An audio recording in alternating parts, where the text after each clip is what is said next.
ইষ্টপ্রাণ দাদা ও মায়েদের প্রত্যেককেই জানাই আমার আনন্দিত জয়গুরু। আশা করি আপনারা ঠাকুরের দয়ায় বেশ ভালোই আছেন। আমিও ঠাকুরের দয়ায় বেশ ভালোই আছি।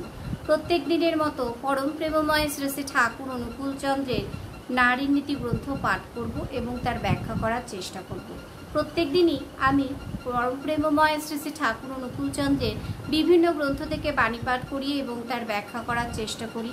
আপনারা সেই ভিডিওগুলো সবার কাছে পৌঁছে দিচ্ছেন, শেয়ারের মাধ্যমে কমেন্টস করছেন। খুব ভালো লাগছে আমার এই ভেবে। আপনারা সত্যিই ঠাকুরের কথাগুলো শুনছেন এবং সবাইকে সুযোগ করে দিচ্ছেন শোনার জন্য। জয়গুরু প্রত্যেককে আজও বলবো আপনাদেরকে যে ভিডিওটা স্কিপ না করে অবশ্যই কিন্তু একটু শুনবেন এবং সবার কাছে পৌঁছে দিবেন। আর যারা যারা ইউটিউব থেকে দেখছেন তারা অবশ্যই, যদি ভালো লেগে থাকে আপনাদের ঠাকুরের কথা, তাহলে অবশ্যই সাবস্ক্রাইব করে পাশে থাকবেন। আর যারা ফেসবুক থেকে দেখছেন তারা অবশ্যই, যদি ভালো লেগে থাকে তাহলে সবাইকে শেয়ার করে দেবেন এবং ফলো করে পাশে থাকবেন। জয়গুরু। তো শুরু করছি পরম প্রেমময় শ্রী শ্রী ঠাকুর অনুকূল চন্দ্রের নারী নীতি গ্রন্থ পাঠ ও তার ব্যাখ্যা। সাজসজ্জার প্রয়োজন ও বাহুল্য।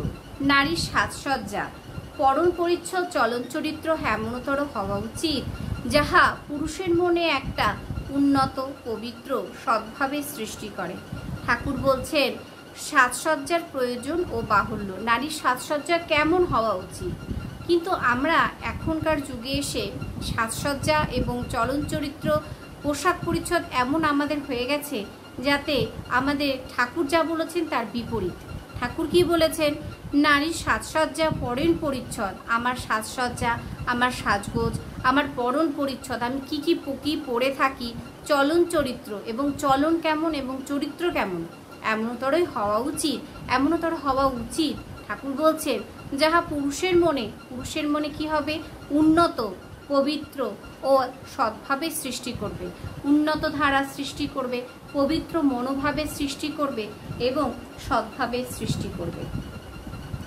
আর ইহা সুপ্রজনের ও মানুষকে শ্রদ্ধদীপ্ত করারও একটা উত্তম উপকরণ। ইহা সুপ্রজননের দিক থেকে এবং মানুষকে শ্রদ্ধদীপ্ত, মানুষ তোমাকে দেখে বা তোমার চলন চরিত্র, সাজ সজ্জা এবং পোশাক পরিচ্ছদ দেখে তোমাকে শ্রদ্ধাও করবে। শ্রদ্ধা তার মনোভাবটা আসবে। তাই ঠাকুর বলছেন ইহা সুপ্রজননের ও মানুষকে শ্রদ্ধদীপ্ত করার একটা উত্তম উপকরণ। উত্তম উপকরণ হচ্ছে কি? যে নারীর সাজসজ্জা, পরণ পরিচ্ছদ এবং চলন চরিত্র এমনতর হওয়া প্রয়োজন। ইহার বহুলতায় বাহুল্যকেই ডাকিয়ে আনবে। সাবধান হইও। বাণী সংখ্যা 26। যতটুকু বুঝলাম ততটুকুই আপনাদের কাছে শেয়ার করলাম। অবশ্যই ভিডিওটা কেমন লাগলো একটু জানাবেন। আর সবাই ভালো থাকবেন, সুস্থ থাকবেন। আরেকটা কথা বারবার করেই বলছি, ঠাকুরের কথাগুলো সবাই মেনে চলার চেষ্টা করবেন। আমিও চেষ্টা করি, আপনারাও চেষ্টা করবেন। সবাই ভালো থাকবেন, সুস্থ থাকবেন, যাতে আমরা ঠাকুরের কাজ খুব ভালোভাবে, খুব সুন্দরভাবে করে যেতে পারি। ঠাকুরের কথাগুলো যেন নিজের জীবনের চরিত্রে ফুটিয়ে তোলার চেষ্টা করতে পারি। জয়গুরু। আজকের মতো ভিডিওটা শেষ করলাম। কালকে আবার দেখা হচ্ছে নতুন আরেকটি ভিডিওতে। জয়গুরু।